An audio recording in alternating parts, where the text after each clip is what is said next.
హరే కృష్ణ. శ్రీమద్ భగవద్గీత 3వ అధ్యాయం కర్మయోగంలోని 31వ శ్లోకం.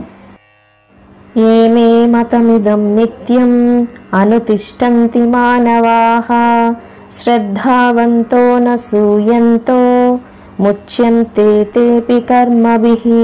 మరొకసారి, ఏమే మతమిదం నిత్యం అనుతిష్టంతి మానవాః శ్రద్ధావంతో నసూయంతో ముచ్యంతే తేపి కర్మభిః.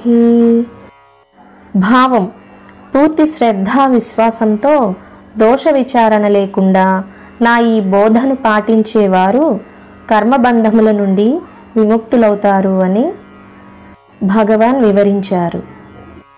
వివరణ: పరమాత్మ పై శ్లోకాలలో మానవుడు ఏమేమి విడిచిపెట్టాలి అని చెప్పారు. అంటే నిష్కామ కర్మ ఎలా చేయాలి అని చెప్పారు. అలా చేస్తే కలిగే ఫలితం ఇక్కడ చెప్పారు.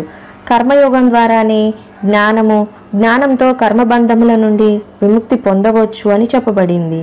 అనాసక్తంగా నిష్కామంగా కర్తృత్వ భావం లేకుండా కర్మలు చేయడం ద్వారా, కర్మల ఫలితములను పరమాత్మకు అర్పించడం ద్వారా కర్మయోగులు కూడా జ్ఞానయోగుల మాదిరి కర్మబంధములను తొలగించుకోగలరు అని పరమాత్మ ఉద్దేశం. ఈ వీడియో నచ్చిన వారు తప్పకుండా సబ్స్క్రైబ్ చేయండి, లైక్ చేయండి, షేర్ చేయండి, కామెంట్ చేయండి. ధన్యవాదాలు.